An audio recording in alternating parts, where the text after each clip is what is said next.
nigga, ooh, that little nigga, little king on his motherfucker, nigga. What poppin'? Shout out little king.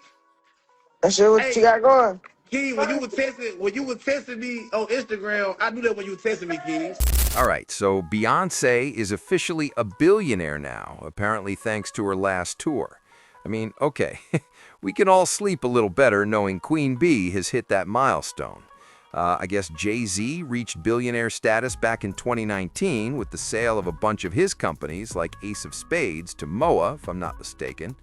On paper, they're loaded, don't get me wrong, but officially hitting billionaire status with all your assets is a huge accomplishment for any musician. Yeah, it's big, but let's be real, it doesn't really change our lives. Then we got Hassan Campbell, China Brim, and Harlem Legend TV teaming up for a podcast. You know, these guys are cool. I have no problem with them, except for Hassan Campbell. His past, specifically the stuff he admitted to on the Math Hoff podcast, is troubling. Other than that, these personalities do their own thing. But here's the thing. All three of these guys have their own platforms. I'm telling you, just like the Let's Rap About It podcast, once money comes into the mix, it changes everything. Work ethic shifts, rivalries form, and eventually it's going to cause problems. Groups break up. Rap groups break up. This is why. It's always smarter to operate solo, do guest appearances on other people's projects, and avoid the drama that comes when money and egos collide. Anthony Joshua just went through a heartbreaking moment, losing his best friend Latif and his coach in a tragic car accident. I saw some reports saying one of them survived, but the details are still a bit unclear right now. This is really sad. Jake Paul reacted to the news, saying life is way bigger than boxing and far more important. He shared prayers for the lives lost and anyone affected by today's tragic accident. Anthony Joshua survived, and I even saw a video of him being pulled out of the wreckage. This is shocking, just a week or 10 days after his big fight win and a major payday. I think they were in Africa, maybe celebrating or visiting family, but I'm not exactly sure what they were doing. Perhaps they were just relaxing after the fight. Very sad. Reports say it was a head-on collision.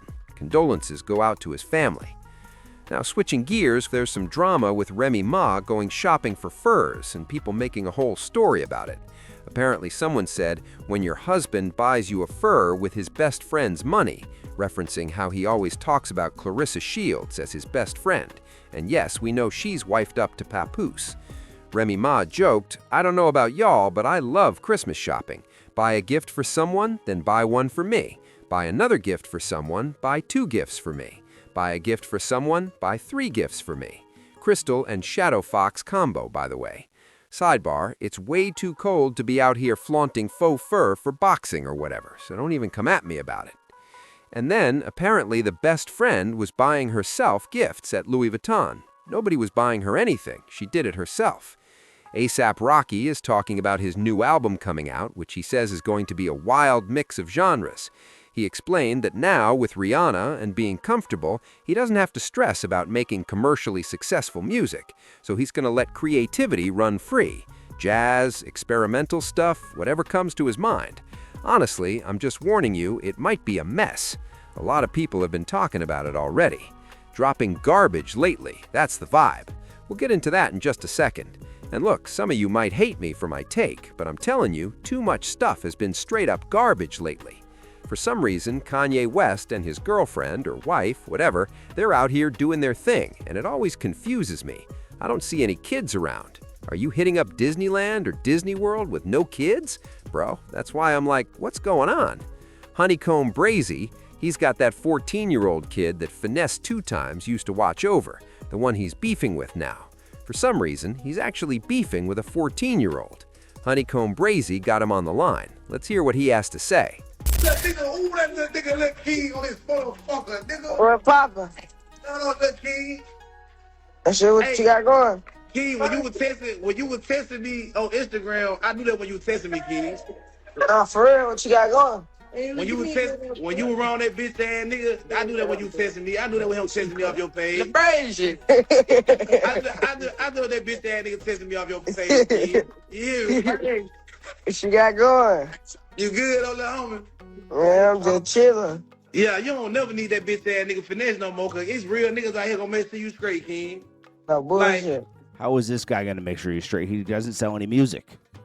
Oh my grandma, it's a real nigga may see you straight. Man, you don't even talk about that lame man nigga no more. Man, that nigga ain't nothing. Even that nigga wanna fuck you, King. For real, that nigga gay as Whoa, fuck. I'm telling whoa. you. That nigga try to raise you and fuck you. Especially y'all nigga told you, oh, we ain't gonna wear no designer until we go to the show. When we in the house, you just gotta wear drawers and tank tops.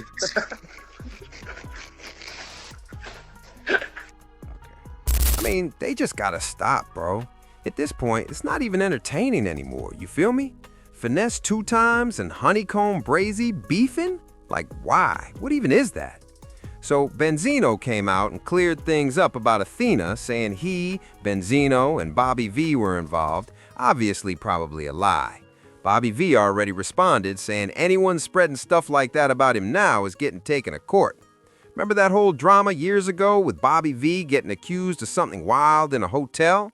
Yeah, stuff like that can really mess things up. So yeah, that's happening. Benzino also said she just got out of the crazy house. Who's telling the truth? Who's lying? Honestly, who cares? It's just madness. On top of that, David is supposedly facing an indictment next week. We'll see how that plays out. Meanwhile, Jim Jones is out here kissing up to Fat Joe, needing those podcast connections. But let's be real, he was signed to Rock Nation, and that's where the real links come from. Fat Joe, Jada, the whole show. It's all Rock Nation. So really, all he has to do is go back to Rock Nation and sign his life away again. Jim Jones always does this. He's like, yo, Fat Joe was the scariest person in New York. Listen, Fat Joe had a strong team, sure, but the scariest? Nah, it wasn't him personally. It was the whole Terror Squad backing him up. They were tough, no doubt, but it wasn't just Fat Joe running around scaring everybody. Now this same guy is out here taking Tyler Perry to court, making accusations. But funny enough, all these people are always asking him for money. You gotta wonder, once one person steps up, 10 more follow. That's just the world we live in now. Tyler Perry has serious money, so some people are out here trying to get a piece. And don't get me started on Slim Thug thinking he's a scientist. Just because you got a beard and like doing research doesn't mean you're a scientist. Facts. Man, this guy's been smoking way too much in the car, just rambling. He needs to sober up before turning the camera on. Now on to the music. Nas finally dropped the album with DJ Premier that we've all been waiting for. Respectfully, I gotta say, Premier isn't in his prime anymore. I love Premier's work, but this project just didn't hit as we hoped. Honestly, I wasn't that impressed. I'm talking about the full package. Beats, lyrics, the overall vibe. Nas is Nas, no doubt, lyrically, but when you put it all together with the production, it felt underwhelming. Public Domain 7 by Max B, super let down. There has to be more quality control when projects drop.